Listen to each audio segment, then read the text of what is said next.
Okay, everyone, this is not exactly Scientology, but it is very related to the SA abuse of children throughout the world. Washington to pay $15 million to 3 women sexually abused in foster home for years. So in other words, let me reinterpret the title. That means these little girls were abused in the state system by Bill Wixie, July 22nd, 2024. Olympia, Washington, the state of Washington, has agreed to pay $15 million to 3 sisters who were abused for years at a foster home in Centralia, according to attorneys representing them. Don't you guys wonder about the rest of the kids? How do you guys think that the children are being extracted for the trafficking? The 3 women allege the abuse spanned between 1990 and 2000, starting at ages 4, 5 and 6, and lasted until they were teenagers. 2 teenage sons of the foster parents are accused of carrying out the abuse. So doesn't that make you wonder where it all began, right?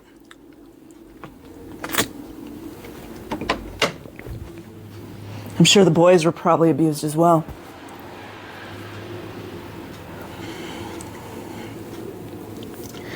In a press release from PFAL,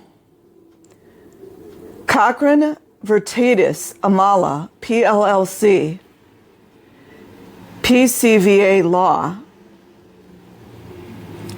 the home the sisters were placed in was described as a compound. Where have we heard that before, you guys?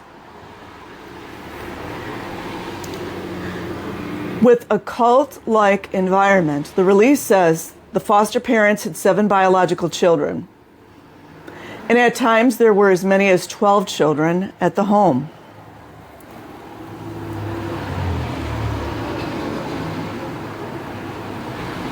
Can't get rid of the ads.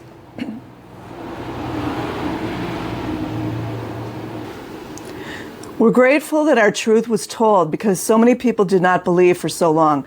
Oh, they knew, you guys. It's not about not believing. It's about culpability, taking responsibility. And sometimes the people that don't believe you are doing it themselves or enabling it. We're grateful that our truth was told because so many people did not believe us for so long. And now it is known, said Jennifer, one of the 3 women who filed suit, in an interview with Fox 13 News. The lawsuit alleges the state failed to conduct a single home safety visit for 3 sisters. Isn't that weird, you guys? What did I just say? Well, I mean, from 1992 to 1995, it's also claimed that the state had minimal contact prior to 1992, primarily for a handful of visits from the biological father whose parental rights were eventually terminated. Would you like to know more about that story? I would.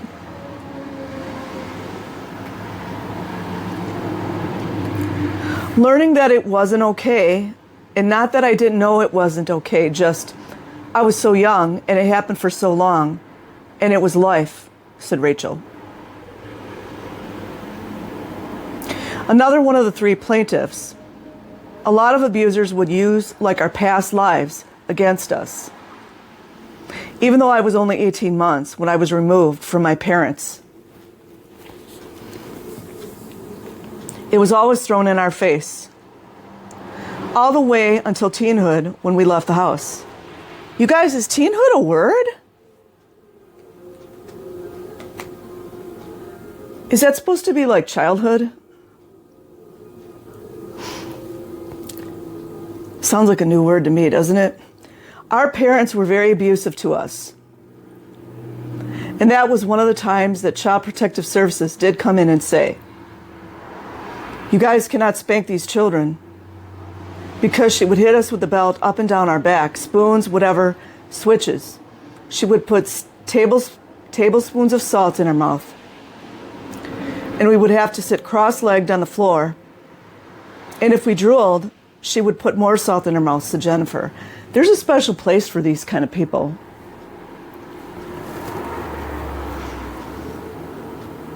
I mean, everyone listening to my video right now, I know I'm going on a rant, you guys. Everyone knows that the system needs massive changes. People have known this for many, many years. But why is it that just any old MNFer can become a foster parent? Not to say that birth parents are better all the time, because we all know they're not, but anyways. Social workers are required to meet with foster children on a monthly basis to ensure they are safe and protected during the placement, per policies and procedures. Per policies and procedures of the Washington State Department of Children, Youth and Families, DCYF. Our abusers made up lies that weren't real, that they would tell us. And tell us we would just be like where we came from. And our abusers would tell us we would be in a worse situation if we told on them. It's always the secrets, you guys. Always, always, always, always. When we were younger, we learned not to tell because nobody came for our help. Please go read the book by Meat Rack Boy. I believe that's the name of the book. And it was worse at home when they found out if we said anything to anybody at school or anybody in authority. Yeah, they got to keep it secret. And we all know some of the police officers, not all of them, some of the police officers are doing this as well. It always got swept under the rug and we were to blame. Victim blaming as usual. According to attorney Vincent Nappo with PCVA Law, the main social worker responsible for supervising the plaintiffs at the foster home testified she was given an overwhelming caseload, unable to meet the supervision requirements for her foster children. I think it's all by design. There is no good excuse for a social worker to fail to do a single health and safety visit with a foster child for years and years. Don't you guys wonder if some of these social workers are getting payments? I wonder. Or these types of horrific placements will continue, Nappo said. What about vetting out the...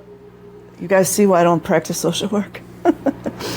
What about vetting out the families? Is that a thing? Oh, I could go on for hours. Additionally, PCVA Law said that in 1995, the state endorsed the foster parents' adoption petition sought by the foster parents and assured the court that the home was healthy and safe. Right. Despite mental health providers raising concerns about the sisters not being nurtured or taken care of. Interesting. Mental health providers, otherwise known as mandated reporters. So they sounded the alarm and nothing was done.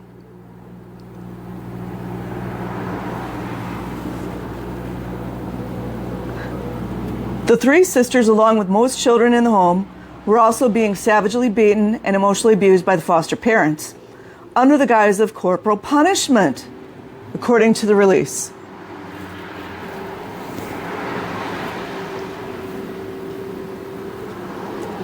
Mallory Allen, another attorney with PCVA Law, claims the plaintiffs were warehoused at the foster home. The state abandoned these children and did virtually nothing to monitor their safety and well-being. Big surprise, everyone. Allen said. We commend the state on the settlement, which will allow our clients to avoid a lengthy and painful jury trial. But more than anything else, our clients hope it sends a strong message to the state to be vigilant in their placements and supervision of foster children. The whole system needs to be dismantled, in my opinion, and rebuilt in a different way. The lawsuit was filed in February 2022, and a 3-week jury trial was scheduled to begin on Monday, July 22nd, according to PCVA law. They called me a liar and that I was trying to destroy their family, and it didn't come out until I was 17 or 18, when Sylvia came out with her story, and we were pulled aside and the boys had admitted it had happened. But then we were forced to forgive and act like it never happened, said Rachel. When have we heard that one before, you guys? Fox 13 News reached out to the Washington Attorney General's office for comment, but was deferred to DCYF. DCYF told Fox 13 it has no comment. Always the same story. I had to go back and look at the number. 15 million. That's 555. Doesn't ring a bell. But anyways, I will leave a link in the description box. Like and subscribe if you choose. Otherwise, have an amazing day or night wherever you are. Peace.